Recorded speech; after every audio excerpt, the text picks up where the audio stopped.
students and school librarians claim that South Carolina's superintendent of education is operating a, quote, statewide censorship regime, end quote. Now they're suing her to challenge a rule that's led to more than 20 books being banned from the shelves of public schools. State House reporter Mary Green spoke with one of the plaintiffs and has more on the details in this case. Last year, South Carolina's State Board of Education implemented a rule that regulates what materials are appropriate for schools and the process for getting them removed if they're deemed inappropriate.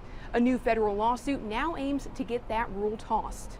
This vague regulation has created a lot of confusion. Now the South Carolina Association of School Librarians and 3 high school students and their parents are suing. They're challenging a regulation that's been used to ban 21 books from the shelves of South Carolina school libraries and classrooms. The rule says books and instructional materials must be age and developmentally appropriate, and that they're not for any students if they include descriptions or visual depictions of sexual conduct. With this regulation, we are not looking at author's intent. We are not looking at the work as a whole, and we are not looking at the literary merit of these books. The State Board of Education has the final say over what's appropriate, and its determinations apply statewide.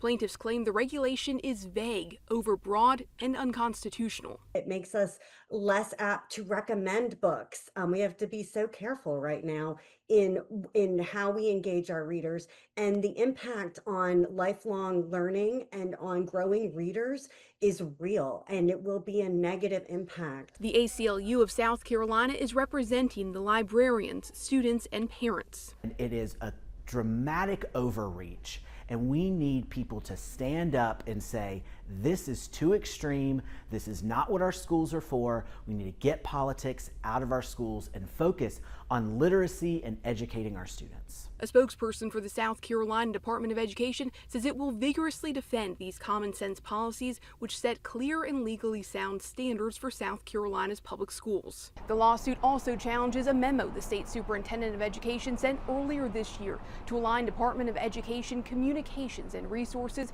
with state law and Trump administration policies on race and sex. Reporting from the State House, I'm Mary Green.